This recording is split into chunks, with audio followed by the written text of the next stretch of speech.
नमस्कार मित्रों, एक बार फिर से आप सभी का स्वागत है हमारे इस चैनल में। आज के इस वीडियो में हम सभी लोग टीजीटी और पीजीटी चित्रकला की तैयारी के लिए प्रैक्टिस सेट हल करेंगे। आज के इस प्रैक्टिस सेट में आपको मात्र 25 प्रश्न मिलेंगे और ये 25 प्रश्न बहुत ही इंपॉर्टेंट है। तो चलिए आज इन प्रश्नों को हल करते हैं। उम्मीद है आज का वीडियो आपको अच्छा लगेगा। तो सबसे पहला प्रश्न देखते हैं। प्रश्न नंबर 1, कामसूत्र का अनुमानित समय क्या है?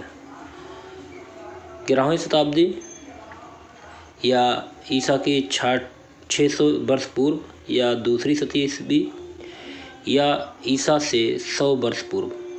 सही विकल्प क्या होगा? तो जितने लोगों ने ऑप्शन बी जवाब दिया बिल्कुल सही है।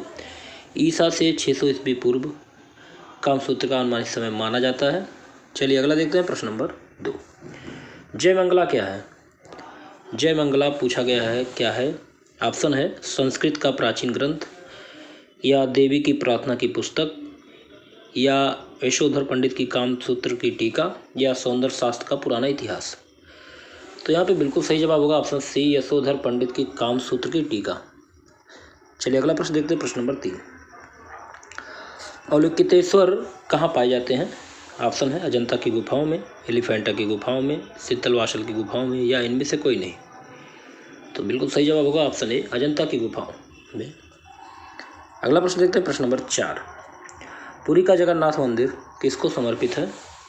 राम लक्ष्मण सीता को, या ब्रह्मा शिव पार्वती को, या श्री कृष्ण बलराम सुभद्रा को, या इनमें से कोई नहीं।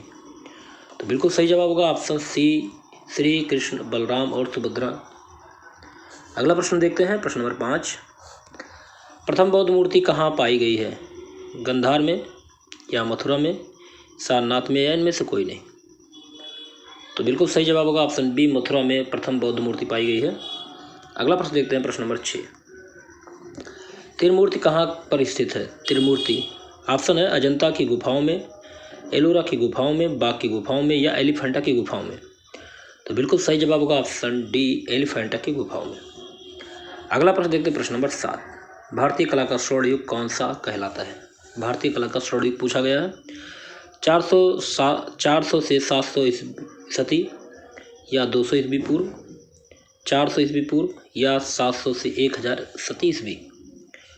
सही जवाब यहाँ पे ऑप्शन ए होगा, 400 से लेकर 700 शती ईस्वी में भारतीय कला का स्वर्ण युग कहलाया है। अगला प्रश्न देखते हैं। प्रश्न नंबर 8, आज के अर्थ में कला का सर्वप्रथम प्रयोग किसने किया? आज के अर्थ में कला का सबसे पहले प्रयोग किसने किया? ऑप्शन है टॉलस्टॉय ने, या भरतमुनि ने, यशोधर पंडित ने, या इनमें से कोई नहीं। बिल्कुल सही जवाब होगा ऑप्शन बी, भरतमुनि। अगला प्रश्न है, नृत्य संगीत का दृश्यकरण है। नृत्य संगीत का दृश्यकरण है, यह उक्त किसकी है? ऑप्शन है आपके पास अरस्तू, भरतमुनि, सुमन लैंगर, या आइंस्टाइन। तो बिल्कुल सही जवाब होगा ऑप्शन सी, सुमन लैंगर। आगे देखते हैं। अगला प्रश्न है प्रश्न नंबर 10, कामसूत्र में चित्रकला को क्या नाम दिया है? आलेख, आलेखन, शिल्प, या इनमें से कोई नहीं। तो बिल्कुल सही जवाब ऑप्शन ए होगा, आलेख। कामसूत्र में चित्रकला को आलेख के नाम से जानते हैं। अगला प्रश्न देखते हैं। प्रश्न नंबर 11, कामसूत्र की टीका किसने की? क्षेमेंद्र, आनंदवर्धन, वात्स्यायन, या पंडित सुधर। तो यहाँ पे सही जवाब होगा ऑप्शन डी, यशोधर पंडित। अगला प्रश्न है, चित्रकला का प्राचीन नाम क्या था? चित्रकला का प्राचीन नाम बताना है। ऑप्शन है आपके पास शिल्प, डिजाइन, आलेख, या इनमें से कोई नहीं। तो बिल्कुल सही जवाब होगा ऑप्शन सी, आलेख। अगला प्रश्न है प्रश्न नंबर 13, बौद्ध कला के प्राचीन चित्र कहाँ मिलते हैं? ऑप्शन है आपके पास अजंता और बाघ। दूसरा ऑप्शन है भीमबेटका और होशंगाबाद। तीसरा ऑप्शन है एलिफेंटा और विदेश्वर, और चौथा ऑप्शन है इनमें से कोई नहीं। बिल्कुल सही जवाब होगा ऑप्शन ए, अजंता और बाघ की गुफा। आगे देखते हैं। अगला प्रश्न नंबर 14, वास्तुकला की दृष्टि से चैत्य का दूसरा नाम क्या था? ऑप्शन है स्तंभ, स्तूप, स्मारक, इनमें से कोई नहीं। तो बिल्कुल सही जवाब होगा ऑप्शन बी, स्तूप। तो वास्तुकला की दृष्टि से चैत्य का दूसरा नाम स्तूप कहलाता है। आगे प्रश्न देखते हैं। प्रश्न नंबर 15, स्तूप किसकी विशेषताएं बताते हैं? आपको बताना स्तूप किसकी विशेषताएं बताते हैं? चित्रकला की, मूर्तिकला की, वास्तुकला की, इनमें से कोई नहीं। सही जवाब होगा ऑप्शन सी, वास्तुकला की। स्तूप जो है वास्तुकला की विशेषता बताते हैं। अगला प्रश्न है प्रश्न नंबर 16, स्तूप कला का चयन कब से हुआ? ऑप्शन चंद्रगुप्त मौर्य या अशोक या विक्रमादित्य के काल से या इनमें से कोई नहीं। स्तूप कला का चलन कब से माना जाता है? बिल्कुल सही जवाब होगा ऑप्शन बी, सम्राट अशोक के कार्यकाल से। अगला प्रश्न देखते हैं, प्रश्न नंबर 16 के बाद 17। सांची का स्तूप किस सम्राट के काल का है? सम्राट अशोक, चंद्रगुप्त मौर्य, मगध नरेश या इनमें से कोई नहीं। सही जवाब है ऑप्शन ए, सम्राट अशोक। अगला प्रश्न है, सांची का स्तूप किस पत्थर से बना हुआ है? लाल रंग के बलुआ पत्थर से, काले रंग के रेतीली पत्थर से, स्लेटी रंग के कठोर पत्थर से या इनमें से कोई नहीं। तो यहाँ पे सही जवाब होगा ऑप्शन ए, लाल रंग के बलुआ पत्थर से सांची का स्तूप का पत्थर बना हुआ है। अगला देखते हैं, अशोक ने लगभग कितने स्तूपों को बनवाया? सम्राट अशोक ने लगभग कितने स्तूपों को बनवाया था? तो यहाँ पे सही जवाब होगा ऑप्शन डी, 84,000।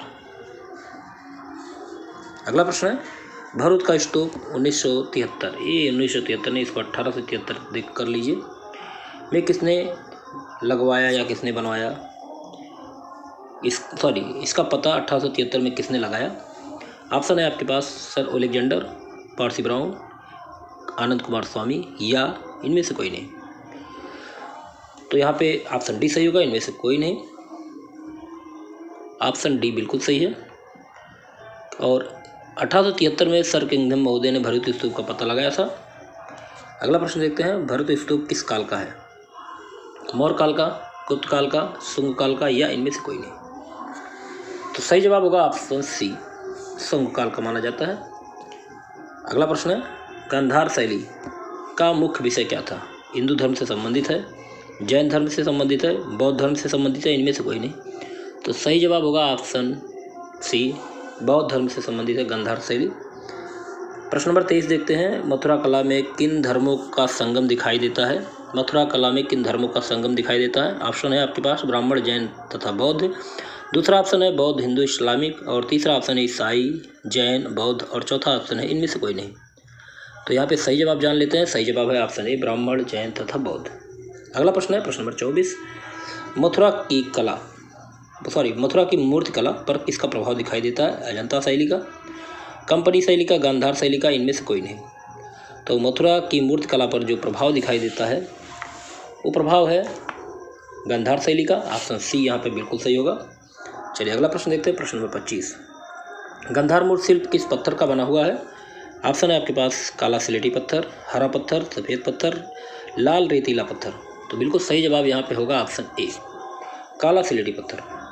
अगला प्रश्न और इस वीडियो का लास्ट प्रश्न है, प्रश्न नंबर 26, देवगढ़ का दशावतार मंदिर कहाँ पर स्थित है? देवगढ़ का दशावतार मंदिर, ऑप्शन है आपके पास मध्य प्रदेश, उड़ीसा, कर्नाटक या उत्तर प्रदेश। तो यहाँ पे सही जवाब होगा ऑप्शन डी, उत्तर प्रदेश में स्थित है देवगढ़ का दशावतार मंदिर। तो यहाँ पे आपके 26 प्रश्न पूरे होते हैं। उम्मीद है आज का ये वीडियो आपको अच्छा लगा होगा। अगर वीडियो आपको अच्छा लगे तो शेयर और लाइक जरूर कीजिए। अगले वीडियो में ऐसे प्रैक्टिस सेट के साथ फिर मिलते हैं। तब तक के लिए जय हिंद, जय भारत।